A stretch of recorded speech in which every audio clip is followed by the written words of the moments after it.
es Jennifer Muñoz, soy estudiante de sexto semestre de licenciatura en educación básica. El día de hoy les voy a hablar sobre el origen de la semiótica. Para ello lo vamos a realizar mediante una línea de tiempo donde se resaltan los años, los autores y los aspectos más importantes sobre este tema. Como primero tenemos el año 358 a.C., donde Aristóteles, quien fue el precursor de la distinción entre el signo y la imagen mental. Él habla sobre conocer las realidades mediante los signos. En el año 364 a.C., San Agustín clasifica los signos por los sentidos y define la realidad material que evoca el entendimiento de una realidad ajena. En el año 1225, Tomás de Aquino estudia los signos mediante la lógica y define al signo como todo aquello por lo que alguien llega al conocimiento de otro. En el año 1632, John Locke define las palabras como signo y nombra la realidad que nace de las ideas. John Locke dice que la percepción es el primer paso. Igualmente tenemos en el año 1839 a 1914, Charles, conocido como el padre de la semiótica moderna. Él inaugura una línea de investigación semiótica que enfatizaba la figura del interpretante en el proceso de significación. En el año 1857 a 1913, Ferdinand considera que la lingüística formaría parte de una ciencia más general de los signos denominado la semiología. También tenemos que en el año 1901 a 1979, William Morris él plantea entender el signo lingüístico en 3 dimensiones. También está influenciado por la obra de Peirce, que va más allá en el desarrollo de su teoría traída del signo. En el año 1915 a 1980, Ronald Barthes, influenciado entre otros por el lingüista Ferdinand, y su obra permite avanzar en diversos conceptos de la semiótica, sobre todo en los aspectos culturales del signo. Ya para finalizar tenemos el año 1932, donde Umberto Eco, que es uno de los semiólogos más destacados de nuestro tiempo, él intenta ir más allá en el estudio del signo. Vamos a ver los campos de la semiótica. Como ya sabemos, la semiótica es el estudio de los signos en los diferentes contextos. Entonces, como primero está el código. Entonces, el código es el sistema de símbolos que por conveniencia previa está destinado a representar y a transmitir una información. La sociomiótica es el estudio del sistema de comunicación que hay entre los animales. Esta se puede dar por medio del tacto, por medio del olfato, por medio del gusto, entre otros. Entonces ahí se están viendo los diferentes estudios. La paralingüística. La paralingüística es el estudio de los gestos y de los movimientos corporales. Por ejemplo, pues los gestos, los que uno hace con la cara, corporales, todo esto así. Entonces entre esos están tipos de voz. Entre los tipos de voz depende del sexo, de la edad, la salud, el contexto, los diferentes ámbitos que se encuentran, entre otros. El paralenguaje son las cualidades vocales, vocalizaciones, cualificados dentro de las vocales y segregados vocales. Entonces hay dos diversos ahí. Los lenguajes tamborilizados y silbados. Entonces, estos son los vocales convencionales de los tonos, el lenguaje con la boca cerrada. Entonces, o sea, la mayoría es como lo que se siente, ¿sí? El sistema de señalización por medio de los silbidos, de los pitos, de las flautas, de los tambores, o sea, todos los diversos sonidos que se hacen por medio de instrumentos. La cinésica y procinésica. Según Bill Weinstein, en 1964, es el sistema comunicativo que se desarrolla cuando la gente emite sonidos y escucha. O sea, se transmite un sonido, la otra persona escucha. Algo se mueve, directamente se mira. Algo se toca, ahí se va a sentir. Se emite algo, se recibe algo. O sea, son como las diferentes formas que si se hace algo, se obtiene una respuesta. La semiótica médica es el sistema de índices naturales por medio del cual se individualiza el síntoma de los sistemas de expresiones lingüísticas, de las diferentes expresiones que uno hace. Y por último, están los códigos musicales. Dentro de los códigos musicales se encuentran divididas dentro de unos parámetros. Entonces está la semiótica formalizadas. Las semióticas formalizadas son las distintas escalas y gramáticos musicales. La semiótica onomatopéyicas. Allí van desde los onomatopeyas del lenguaje verbal a los repertorios de las onomatopeyas, de los cómics. O sea, va desde la parte verbal a la parte de los cómics. Los sistemas connotativos. Esta está basada en las etnias, en los diferentes grupos de las etnias.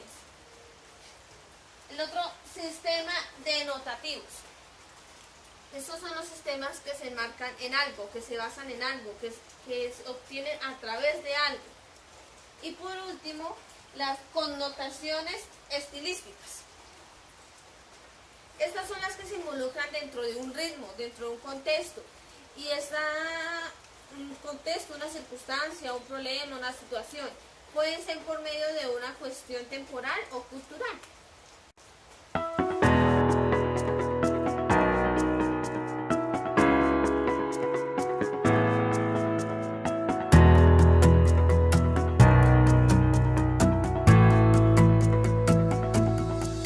En la iglesia existe una gran variedad de métodos para esta misma. Vamos a conocer el método de traducción gramatical para la enseñanza del inglés. Este método es definido como el aprendizaje tradicional de las lenguas extranjeras. Surgió en el siglo XVIII. Se enfocaba en las reglas gramaticales y en el vocabulario de forma aislada. Con este método la mayoría de los estudiantes aprendimos a manejar el inglés desde la básica hasta la secundaria. No manejar, sino pues a trabajar el inglés. Se enfocaba más en que uno aprendía como la forma sencillita, lo esencial del inglés. Vamos a ver algunas características de este método. Una de las características es que se enseñaba en la lengua madre de los estudiantes. En nuestro caso, se enseñaba el inglés en español. O sea, prácticamente uno hacía como en inglés una que otra vocabulario, así lo más sencillito, pero inglés que se practicara como tal, no. El vocabulario se enseñaba en forma de lista de palabras. Por ejemplo, nos ponían que los animales, enseñaban cómo eran los cada uno de los animalitos y al frente el inglés. Así nos enseñaban el vocabulario, más no decían que por frases o algo. También se enseñaba, lo esencial que enseñaban era hacer frases positivas, frases negativas y preguntas con respuesta múltiple y con respuesta no múltiple. Por ejemplo, con respuesta de sí, respuesta no y respuesta a una frase positiva o una no negativa. En esta se desarrollaban más las habilidades de escritura y lectoescritura, más no la habilidad del vocabulario, o sea, del habla, de la práctica como tal. El propósito como tal de este método era poder leer la literatura escrita del idioma destino. Lo que decía, se enseñaba más lo que era todo escrito. Lo que era el habla y el vocabulario como tal del inglés no se enseñaba. Otro propósito era que se adquirían reglas gramaticales y vocabulario del idioma de su destino que mejorara su entrada. O sea, se enseñaba lo fundamental, más no se iba a fondo como tal. Se encuentra el rol del docente y el rol del estudiante. El rol del docente era la autoridad en el aula. O sea, él decía, se hace así, se hace esto, se hace esto. Era el elemento principal para la enseñanza de este mismo. O sea, el docente era el que decía, pues, estas son las palabras, para mañana se aprenden estos verbos hasta estos verbos. Y se pasa aquí adelante y se recitaban los verbos y ya, la mayoría era como medio memorístico, pero más no se realizaba un aprendizaje como tal para la vida, sino para el momento. El rol del estudiante. Se le enseñaba a traducir oraciones, lo que le decía, frases afirmativas, negativas y preguntas, de un texto a otro idioma. Lo general le daban un texto a uno en inglés, tocaba traducirlo al español. O lo daban en español y tocaba traducirlo en inglés. Se estudiaba la gramática deductivamente. Y lo que les decía, el proceso del estudiante era la memorización. Él les estudiaba, era prácticamente, se memorizaba para el momento y ya. Eso era, más no para una vida. ¿Cuáles son las ventajas y desventajas de este método? El desarrollo de las habilidades de la escritura más que las habilidades del hablar y el escucha, lo que decía. Esa es una desventaja. La ventaja se desarrollaba la escritura. La desventaja quedaba la escucha y el habla del inglés olvidado. El aprendizaje del proceso se basaba en las estructuras del vocabulario gramatical y traducciones directas. Se requería pocos recursos, solo se necesitaban algunos libros de textos o pasajes traducidos. Entonces, en sí, este método de traducción gramatical se basaba solamente en la lectura, en la escritura, y muy poco en el habla y en el escucha. O sea, no se practicaba el vocabulario hablado. Entonces los estudiantes le decían sí cómo se pronunciaba esa palabra, pero no la practicaban. Entonces ellos quedaban como, después, sí, escrito se escribe así, pero ¿cómo se lee? Perdidos.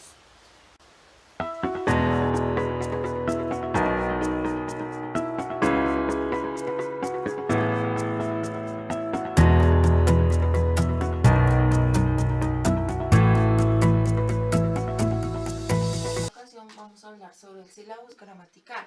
Entonces, como definición tenemos que el sílabus gramatical se enfoca en las reglas y estructuras gramaticales. Las partes de la gramática se enseñan por separado y paso a paso. Asimismo, se prepara el terreno para que el estudiante lea con más fluidez y escriba con más precisión. En el sílabus gramatical se enseña la gramática paso por paso. Siempre se va a enseñar de lo simple a lo complejo. Dentro de las características tenemos un programa gramatical puede comenzar con el presente simple, luego el presente continuo, luego el pasado simple y así sucesivamente, como lo dije anteriormente, siempre va de lo simple a lo complejo. Esto busca que el estudiante comprenda la parte simple y luego vaya avanzando a medida que el aprendizaje lo requiera. Los estudiantes no suelen ser expuestos a estructuras muy difíciles que las que están aprendiendo. Siempre se van a trabajar temas pequeños donde se va a trabajar única y exclusivamente la gramática. Los artículos serán clasificados de acuerdo a la complejidad gramatical. Usualmente se introduce un elemento y a la vez requiere el dominio de este tema para pasar al siguiente. Es decir, para que el estudiante pase al siguiente nivel de gramática debe haber comprendido el tema por completo, ya que si quedan vacíos en este tema, pues presentará dificultades en el siguiente.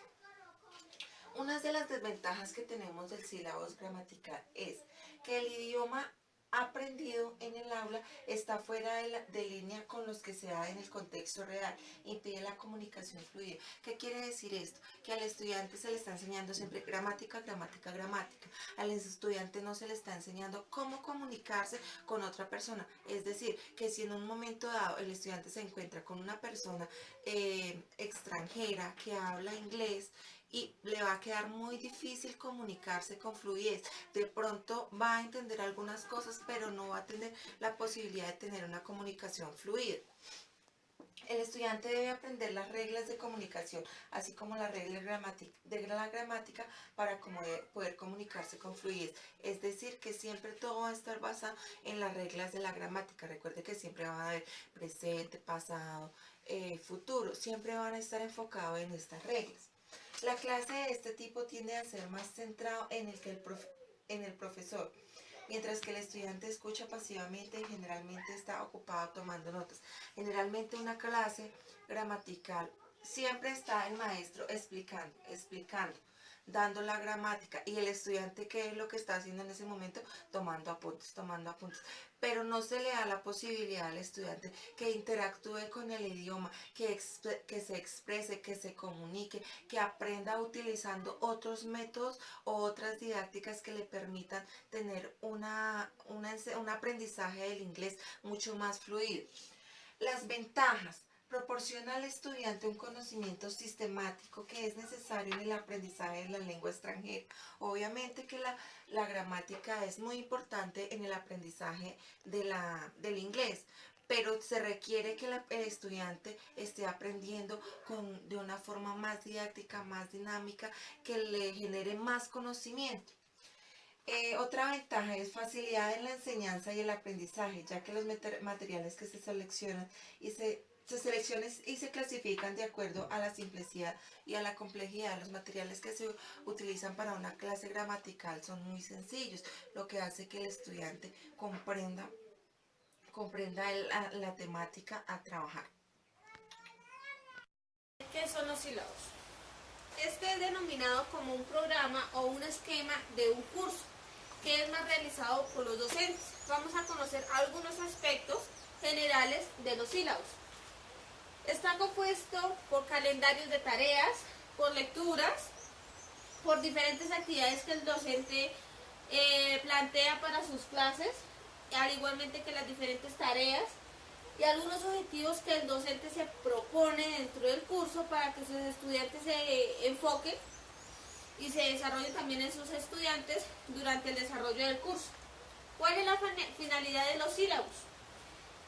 Es tener toda la información necesaria para el curso. O sea, la finalidad de este programa o esquema es que se contenga lo necesario, que sea lo necesario para el desarrollo del curso. Función: establecer un elemento de contacto y de conexión entre el docente y el estudiante, fijando los propósitos y funciones. Entonces, el docente y el estudiante estrechamente están como entrelazados para el desarrollo del curso. No puede ir el docente por un lado y el estudiante por el otro. Características. Tenemos intencionalidad. La intencionalidad es lo que responde a determinados propósitos. Coherente. Tiene que ver con la coherencia interna y la coherencia externa de los sílabos. Integral. Demanda la prevención del trabajo educativo a nivel de la asignatura. Flexible. Se adecua a la naturaleza y da las exigencias o da a conocer las exigencias de los aprendizajes. Renovable. Se actualiza permanentemente. Ya está renovándose permanentemente en función de avances de las ciencias y de la tecnología. Dinámico. Posibilita la participación activa entre el docente y el estudiante en las aulas de clase. Participante. Permite la intervención conjunta entre la enseñanza y el aprendizaje, que va entre el docente y el estudiante.